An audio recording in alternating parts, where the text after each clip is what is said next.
Budget ಅಧಿವೇಶನ ಶುರುವಾಯಿತು ಇವತ್ತಿನಿಂದ. ಶುಕ್ರವಾರ ಬಜೆಟ್ ಅಧಿವೇಶನದ ಆರಂಭದಲ್ಲಿ ರಾಜ್ಯಪಾಲರು ಬರ್ತಾರೆ, ಅವ್ರನ್ನ ಸ್ವಾಗತಿಸಲಾಗುತ್ತೆ. ಜಂಟಿ ಅಧಿವೇಶನವನ್ನುದ್ದೇಶಿಸಿ ರಾಜ್ಯಪಾಲರು ಮಾತಾಡ್ತಾರೆ ಇನ್ ದ ಸೆನ್ಸ್ ಸರ್ಕಾರ ಅವರಿಗೆ ಸರ್ಕಾರದ ಸಾಧನೆಗಳ ಬಗ್ಗೆ ಒಂದು ಭಾಷಣವನ್ನು ತಯಾರು ಮಾಡಿ ಕೊಟ್ಟಿರುತ್ತೆ. ಆ ಭಾಷಣವನ್ನು ರಾಜ್ಯಪಾಲರು ಓದ್ತಾರೆ. ಅದು ಫಸ್ಟ್ ಪರ್ಸನ್ನಲ್ಲಿರುತ್ತೆ, ನಾನು ನನ್ನ ಸರ್ಕಾರ ಅಂತ ಇರ್ತದೆ. ಆ ಭಾಷಣ ಇವತ್ತು ಓದೋದು 10 ದಿನ ನಡೆಯುತ್ತೆ ಬಜೆಟ್ ಅಧಿವೇಶನ. ಥಾವರ್ಚಂದ್ ಗೆಹ್ಲೋಟ್ ನಮ್ಮ ಘನ ರಾಜ್ಯಪಾಲರು ಅವ್ರನ್ನ ಅದ್ಧೂರಿಯಾಗಿ ಸ್ವಾಗತಿಸಲಾಯಿತು. ಜಂಟಿ ಅಧಿವೇಶನವನ್ನು ಉದ್ದೇಶಿಸಿ ಅವರು ಮಾತಾಡಿದ್ರು, ಗ್ಯಾರಂಟಿಗಳನ್ನು ಬಣ್ಣಿಸಿದರು. ಇಡೀ ದೇಶಕ್ಕೆ ಕರ್ನಾಟಕ ಕೊಟ್ಟಿರುವ ಗ್ಯಾರಂಟಿಗಳು ಮಾದರಿ ಅಂದರು.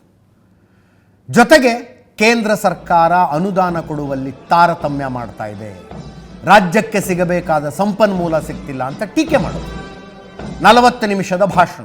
ಕೇಂದ್ರ ಸರ್ಕಾರಕ್ಕೆ ರಾಜ್ಯಪಾಲರ ಟಾಂಗ್ ಮೇಲೆ ಟಾಂಗ್ ಕೊಟ್ಟರು.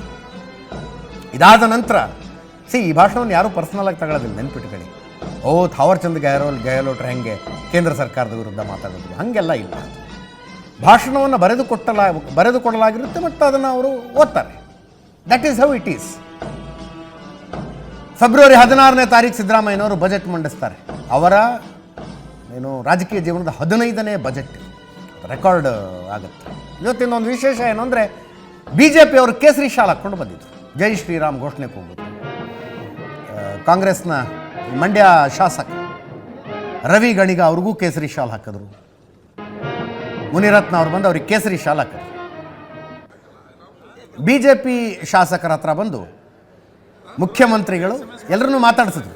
ಜೈ ಶ್ರೀರಾಮ್ ಅಂತ BJP ಶಾಸಕರು ಮುಖ್ಯಮಂತ್ರಿಗಳಿಗೆ ನಮಸ್ಕಾರ ಮಾಡಿದ್ರೆ, ಮುಖ್ಯಮಂತ್ರಿಗಳು ಕೇಳಿದ್ರು, ಯಾಕೆ ಎಲ್ಲರೂ ಕೇಸರಿ ಶಾಲ್ ಹಾಕೊಂಡಿದ್ದೀರಿ ಅಂತ. ನಾವು ರಾಮನ ಭಕ್ತರು ಸರ್, ಜೈ ಶ್ರೀರಾಮ್ ಅಂತ BJP ಶಾಸಕರು ಹೇಳಿದ್ರು. ಅದಕ್ಕೆ ಮುಖ್ಯಮಂತ್ರಿಗಳ ಯಥಾಪ್ರಕಾರದ ಧಾಟಿಯಲ್ಲಿ, ಏನು ನೀವು ಒಬ್ಬರೇ ರಾಮನ ಭಕ್ತರು, ನಾವೆಲ್ಲ ಅಲ್ವಾ ಅಂತ, ನಿಮ್ಮ ಬಾಯಲ್ಲಿ ಅದು ಬರಲಿ ಅಂತ ನಮ್ಮದು ಆಸೆ ಅಂತ BJP ಅವರು ಅಂದರು.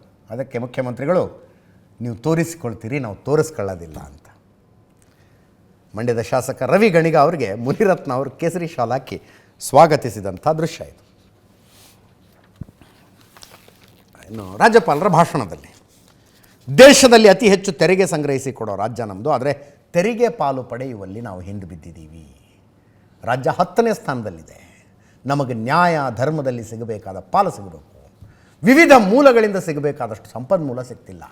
ರಾಜ್ಯದ ಪಾಲು ಪಡೆಯುವುದಕ್ಕೆ ಸರ್ಕಾರ ಎಲ್ಲ ರೀತಿಯ ಪ್ರಯತ್ನ ಮಾಡ್ತಾ ಇದೆ.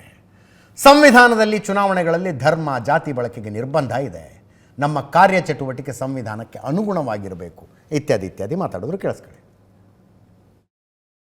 देश में सबसे ज्यादा टैक्स वसूलने वाले राज्यों में कर्नाटक दूसरे नंबर पर है, लेकिन टैक्स हिस्सेदारी की प्राप्ति के मामले में यह 10वें स्थान पर है।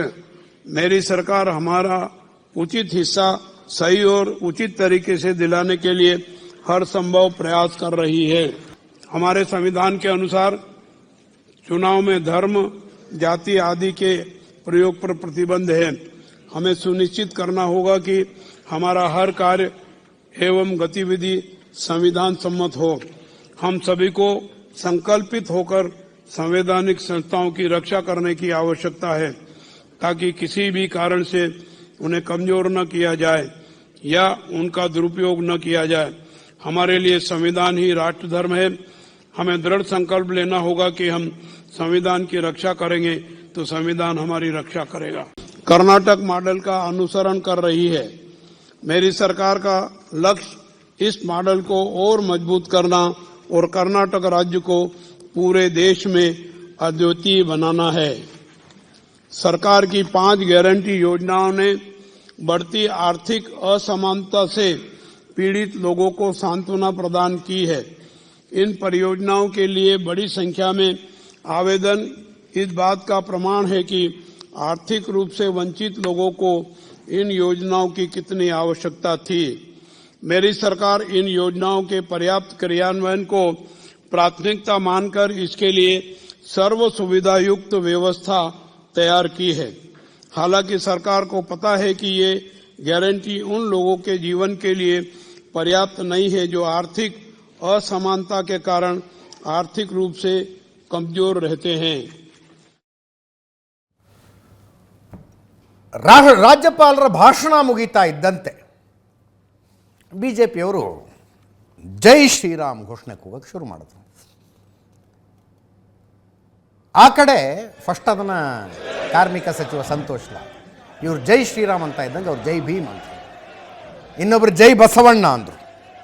ಜೈ ಶ್ರೀರಾಮ್ ಜೈ ಬಸವಣ್ಣ ಕಾಂಗ್ರೆಸ್ ಕಡೆಯಿಂದ ಜೈ ಭೀಮ್ ಜೈ ಬಸವಣ್ಣ, ಈ ಕಡೆಯಿಂದ ಜೈ ಶ್ರೀರಾಮ್. ರಾಜ್ಯಪಾಲರ ಭಾಷಣ ಮುಗಿಸಿ ಹೊರಡ್ತಾ ಇದ್ದಂಗಿದು.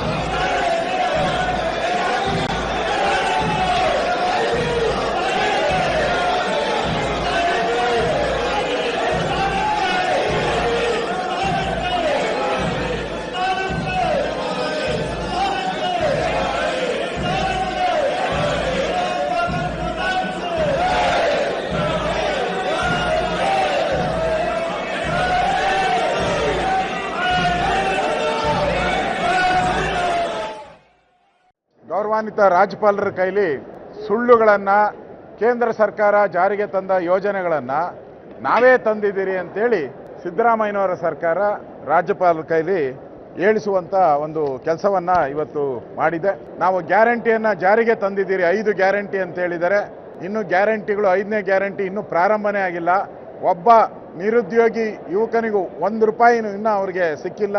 ಬರದ ವಿಚಾರದಲ್ಲಿ 2,000 ರೂಪಾಯಿ ಹಣವನ್ನು ನಾವು ಕೊಟ್ಟಿದ್ದೀರಿ ಅಂತ ಹೇಳ್ತಾರೆ, ಇವರು ಕೊಟ್ಟಿಲ್ಲ. ಮಕ್ಕಳಿಗೆ ಮೊಟ್ಟೆ ಕೊಡ್ತೀರಿ, ಚಿಕ್ಕಿ ಕೊಡ್ತೀರಿ ಅಂತ. ನಾನೊಂದು ಶಾಲೆಗೆ ಹೋಗಿದ್ದಾಗ ಆ ಚಿಕ್ಕಿ ಕೊಟ್ಟು ಮಕ್ಕಳ ಕೈಲಿ ಈ ಟಾಯ್ಲೆಟ್ಗಳನ್ನು, ಪಿಟ್ಗಳನ್ನು ಕ್ಲೀನ್ ಮಾಡುವಂಥ ವ್ಯವಸ್ಥೆಯನ್ನು ಕಣ್ಣಾರ ಮಾಧ್ಯಮದಲ್ಲೂ ಕೂಡ ಬಂದಿದೆ, ನಾನು ಕೂಡ ಭೇಟಿ ಮಾಡಿದ್ದೀನಿ. ಒಂದೇ 1 ರೂಪಾಯಿನೂ ಕಳೆದ 8 ತಿಂಗಳಲ್ಲಿ ಅಭಿವೃದ್ಧಿ ಕಾರ್ಯಕ್ಕೆ ಈ ಸರ್ಕಾರ ಕೊಟ್ಟಿಲ್ಲ, ಒಂದೇ ಒಂದು ಕಾಮಗಾರಿನೂ ಆಗಿಲ್ಲ ಅಂತ ಅವರ ಶಾಸಕರೇ ಹೇಳ್ತಾ ಇದ್ದಾರೆ. ಇದು 40% ಲೂಟಿಯ ಸರ್ಕಾರ. ಯಾವುದೇ ಮಧ್ಯವರ್ತಿಗಳ ಹಸ್ತಕ್ಷೇಪ ಇಲ್ಲದೇ ನೇರವಾಗಿ ಇವತ್ತು ಎಲ್ಲವೂ ಕೂಡ ಕೆಲಸ ನಡೀತದೆ ಅಂತಕ್ಕಂಥದ್ದು, ತಲುಪ್ತಿದೆ ಅಂತಕ್ಕಂಥದ್ದು. ಸ್ವತಃ ಕಾಂಗ್ರೆಸ್ ಪಕ್ಷದ ಮಾಜಿ ಮಂತ್ರಿಗಳು ಗಣಸಿ ಶಿವರಾಮ್ ಹೇಳ್ತಾರೆ, ಇದು 50% ಕಮಿಷನ್ನ ಸರ್ಕಾರ ರಾಜ್ಯದಲ್ಲಿದೆ ಅಂತೇಳಿ ಗಣಸಿ ಶಿವರಾಮ್ ಅವರು ಹೇಳ್ತಾರೆ. ಮತ್ತೊಂದು ಕಡೆ ಮೊನ್ನೆ ದಿನ ಕೆಂಪಣ್ಣವರು ಕೂಡ ನಿಮಗೆ ಸರ್ಟಿಫಿಕೇಟನ್ನು ಈಗಾಗಲೇ ನೀಡಿದ್ದಾರೆ. ಸರ್ಕಾರ ಬಂದು 8 ತಿಂಗಳಾಗಿದೆ. ಈ ಜಾಹೀರಾತುಗಳ ಮುಖಾಂತರ ಇದು ನಡೀತಾ ಇರೋದೇ ಜಾಹೀರಾತು ಮೇಲೆ ಈ ಸರ್ಕಾರ. ಇವತ್ತು ಮೊನ್ನೆ ಮುಖ್ಯಮಂತ್ರಿಗಳ ಜನತಾ ದರ್ಶನ, ನಮಗೆ ಗೃಹಲಕ್ಷ್ಮಿ ದುಡ್ಡು ಬಂದಿಲ್ಲ ಅಂತೇಳಿ ಅರ್ಜಿ ಹಿಡ್ಕೊಂಡು ಇಲ್ಲಿ ಬಂದವರೇ. ಜನತಾ ದರ್ಶನ ಕಾರ್ಯಕ್ರಮದಲ್ಲಿ ನಾವು ಜನತಾ ದರ್ಶನ ಮಾಡಿದ್ದೀವಿ. ನಾನು 2006-7 ಬಸ್ನಲ್ಲಿ ಜನ ಕರೆಸ್ತಾ ಇರಲಿಲ್ಲ ಜನತಾ ದರ್ಶನಕ್ಕೆ. ಬಹುಶಃ ಇಂಥ ಒಂದು ಕಳಪೆ ರಾಜ್ಯಪಾಲರ ಮುಖಾಂತರ ಭಾಷಣ ಮಾಡಿರ್ತಕ್ಕಂಥ ಸರ್ಕಾರದ ಕಳಪೆ ಸಾಧನೆ ಬಹುಶಃ ಇದು ಒಂದು ದಾಖಲೆ. ಅದರಿಂದ ಇಲ್ಲಿ ಈ ಒಂದು ಬುರುಡೆ ಬಿಟ್ಕೊಂಡು ದಿನಕ್ಕೆ 100 ಸುಳ್ಳು ಹೇಳ್ಕೊಂಡು ಪಾಪ ರಾಜ್ಯಪಾಲರ ಕೈನಲ್ಲೂ ಇಂಥ ಒಂದು ಭಾಷಣ ಮಾಡಿಸಿ ಆ ಸ್ಥಾನಕ್ಕೂ ಅಗೌರವ ತಂದಿದ್ದಾರೆ ಅನ್ನೋದು ನನ್ನ ಅಭಿಪ್ರಾಯ. ನಾವೊಂದು ಊಟ ಮಾಡಬೇಕಾದ್ರೆ ಅಟ್ಲೀಸ್ಟು ನಾವು ಉಪ್ಪು ಖಾರ ಇಲ್ಲದೇ ಇದ್ರೆ ಊಟ ಮಾಡಲಿಕ್ಕೂ ಆಗಲ್ಲ, ಸಪ್ಪೆ ಊಟ ಕೊಟ್ಟರೆ. ಈ ಬಜೆಟ್ಟಿನ ನಮ್ಮ ಗವರ್ನರ್ ಅಡ್ರೆಸ್ ನೋಡಿದ್ರೆ ಇದರಲ್ಲಿ ಉಪ್ಪು ಖಾರ ಹುಳಿ ಏನೂ ಇಲ್ಲ ನೋಡ್ರಿ. ಇಡೀ ದೇಶಕ್ಕೆ ಕರ್ನಾಟಕ ಮಾದರಿ. ನಮ್ಮ ಗ್ಯಾರಂಟಿ ತೆಗೆದುಕೊಂಡು ಮೋದಿ ಗ್ಯಾರಂಟಿಯಿಂದ ಶುರು ಮಾಡಿದ್ದಾರೆ. ಅರ್ಥ ಆಯ್ತಾ? ಇಷ್ಟು ಇಂಪ್ಲಿಮೆಂಟೇಷನ್ನು ಇಡೀ ದೇಶದ ಇತಿಹಾಸದಲ್ಲಿ ಯಾವ ಸರ್ಕಾರ ಕೂಡ ಮಾಡಿಲ್ಲ. ಅದು ಕಾಂಗ್ರೆಸ್ ಸರ್ಕಾರ. ನಾವೇನು ಮಾತು ಕೊಟ್ಟಿದ್ದೋ ಮಾತು ಮಾಡಿದೀವಿ. ಬಸವಣ್ಣ ನುಡಿದಂತೆ ನಡಿಬೇಕು ಅಂತ ಇಲ್ಲೇನು ಹೇಳಿದಲ್ಲ, ಅದನ್ನ ನಾವು ಪಾಲನೆ ಮಾಡ್ತಾ ಇದೀವಿ. ಅದನ್ನ ಅವ್ರ ಕೈಲಿ ಸಹಿಸ್ಕೊಳಕ್ ಆಗ್ತಾ ಇಲ್ಲ. ಹಾಕೊಳ್ಳಿ ಅವ್ರ ಕೇಸರಿ. ನೋಡಿ, ಇದೆಲ್ಲ ರಾಜಕೀಯ ಆರೋಪಗಳು, ಪ್ರತ್ಯಾರೋಪಗಳು ಇರೋದೆ. ರಾಜ್ಯಪಾಲರ ಭಾಷಣದ ವಿರುದ್ಧ ವಿಪಕ್ಷಗಳು ಮಾತಾಡ್ತವೆ, ರಾಜ್ಯಪಾಲರ ಭಾಷಣ ಕರೆಕ್ಟ್ ಆಗಿತ್ತು, ಅದರಲ್ಲಿ ಏನು ತಪ್ಪಿತ್ತು ಅಂತ ಆಡಳಿತ ಪಕ್ಷದವರು ಮಾತಾಡ್ತಾರೆ.